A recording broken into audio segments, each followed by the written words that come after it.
আমি কলকাতা শিফট করার আগে ওকে কথা দিয়েছিলাম যে আমি পৃথিবীর যে প্রান্তেই থাকি না কেন ওর বিয়েতে তো আমি অবশ্যই যাব, কিন্তু ও জানেই না যে আমি ওর বিয়েতে যাচ্ছি, কারণ আমি প্ল্যান করেছি ওকে সারপ্রাইজ দেব। আজকেই ওর বিয়ে, আর ও আজকে সকালবেলা পর্যন্ত আমাকে কল করেছিল, বাট আমি একটাই কথা বলেছি, এখন আমি যেতে পারছি না, কিন্তু বিয়ের 10 দিন বা 15 দিন পরে গিয়ে আমি ওর সাথে দেখা করবো। যেহেতু ও সকালবেলা কল করে দেখে নিয়েছে যে আমি এখনো কলকাতাতেই আছি, সেজন্য বিশ্বাসও করে নিয়েছে যে আমি ওর বিয়েতে যাচ্ছি। আর এই পুরো প্ল্যানটাতে আমাকে হেল্প করেছে ওর বর, তাই প্ল্যান অনুযায়ী আমি ফ্লাইট থেকে নেমেই ওর বরকে কল করি। যেহেতু গাড়িটা আসতে লেট হচ্ছিল, তাই আমি এয়ারপোর্টের ভেতরেই অপেক্ষা করি, আর ফাইনালি 1 ঘন্টা প্রতীক্ষার পর গাড়ি এলো।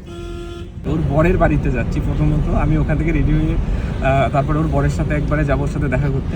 যেহেতু ফ্লাইটটা অনেকটাই ডিলে ছিল, সেজন্য বরের বাড়িতে পৌঁছতে আমার অনেকটা রাত হয়ে গেছিল। এখন হচ্ছে সন্ধে প্রায়, ফ্ল্যাশ লাইট মেরে আমি ভিডিওটা করছি। এখন হচ্ছে প্রায় 7টা বাজতে যায়। আমি এখনো বিয়ে বাড়িতে পৌঁছানি। বিয়ে বাড়ি তো দূর কি বাত, মানে আমি এখনো যে লোকেশনে যাব মানে বরের বাড়িতেই পৌঁছাইনি।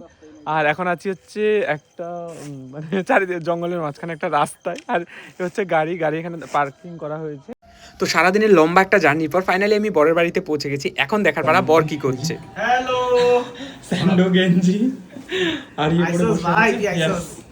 কি দা করতেছস? যেহেতু আমার পৌঁছতে অনেকটাই লেট হয়ে গেছিল, সেজন্য আমি তাড়াহুড়ো করে নিজে রেডি হয়ে গেলাম, আর সাথে বরকে একটুখানি রেডি করিয়ে দিচ্ছিলাম। আর এটা হচ্ছে বরের ফাইনাল লুক। তোমরা কমেন্ট করে জানাও বরকে কেমন লাগছে। তো ফাইনালি আমি রেডি হয়ে গেলাম। এটা হচ্ছে ফাইনাল লুক। তাড়াহুড়োতে এইটুখানি রেডি হতে পেরেছি, মাত্র 20 মিনিটে আমি রেডি হয়েছি। তো এখন আমি যাচ্ছি হচ্ছে সারপ্রাইজ দেওয়ার জন্য। টাটা।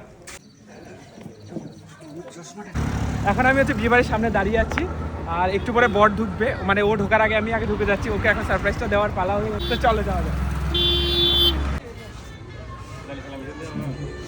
যাও মানে ভিতরে আছে। ও কি জানে? হ্যাঁ ও কি জেনে গেছে আমি আসছি?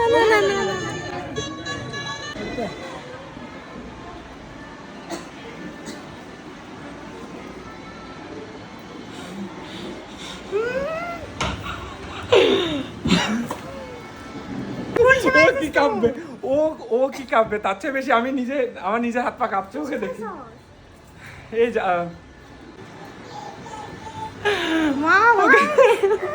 বল কেমন লাগলো সারপ্রাইজ? কি মিষ্টি লাগছে। ও ধ্রুব আজকে দেখে পুরো টাস্কি খেয়ে যাবে, আর কিচ্ছু না। তুই কি হ্যান্ডলকে কথা কই আইছো? অবভিয়াসলি আমি ওদের বাড়িতেই ছিলাম। কেমন তো বল, তোর কেমন লাগছে সেটা বল। আর মেকআপ না কাম না না কান্না করতে কোনোবার ধ্রুব আগে থেকে বলে দিয়েছিল না। Thank you. তার মানে এই বরটা একবারে পুরো ইমানদার বর আছে, মানে বারণ করেছি একবার তাতেই ইয়ে করে নিয়েছি। বলেন থ্যাংক ইউ।